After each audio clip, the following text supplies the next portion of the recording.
He goes out Charana, he's Charan bound. He shows up there, and what does he see?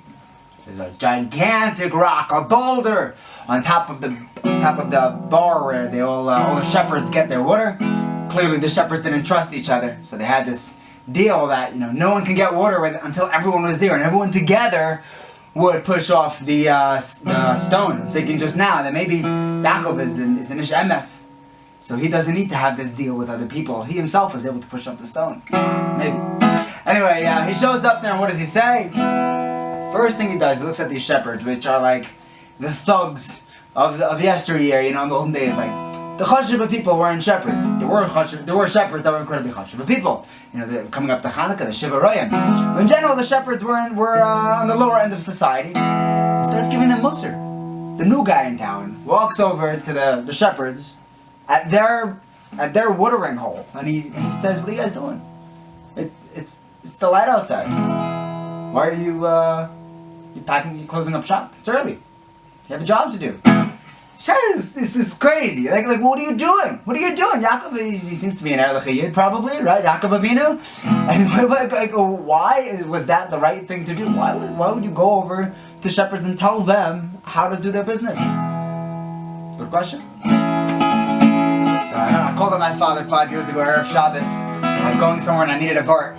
And this is the teretz that he told me. He said, "Why were the shepherds there, Taka? Think about it from their side. Like, we assume on most days they worked a full day with the shepherds, and when it got dark, with the sheep, and then when it got dark, they would, bring them to drink and then close up shop. However shepherds close up their shop. So what were they doing there? Shot was that the day before, for some reason, the sun set early. And if you know what I'm talking about, the day before, Yaakov had gone to sleep. He was tired. He hadn't slept for 14 years, so it's time for a nap. The Rebbeinu Shalom, Chazal say, made the sun set early so that Yaakov would go to sleep. In the Makam HaMikdash, right, in the Har Moriah.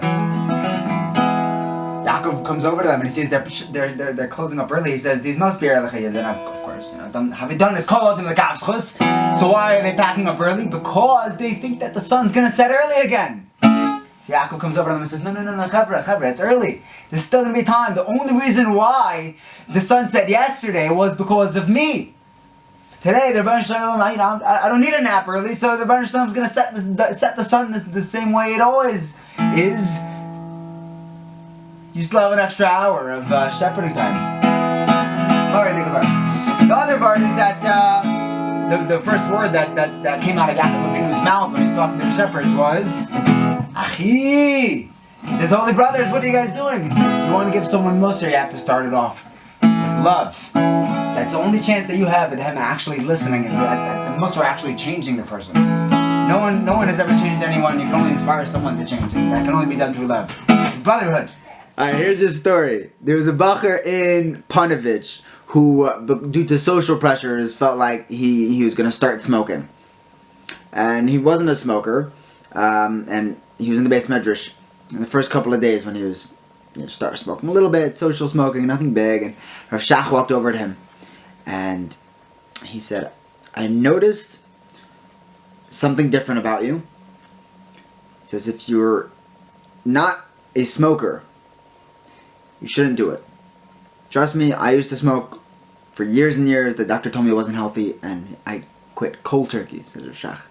He says, "It's not worth it. It's very hard to stop." And he just walked away. He said, "I don't know if you're struggling with this, but if you are, here's a little bit of advice." And the bacher just didn't smoke. He quit on the spot. It was just the love, the way that Rav Shach said it, went straight into his neshama, and he could not listen. The Rebbeinu Shalom should awaken in our hearts and the hearts of all of Klal Yisrael. Hashem, Shabbos is coming in Mein Elam Haba, and we should be able to give Musar the right way and accept Musar and be able to change for the better and become closer to Hashem. HISORERI,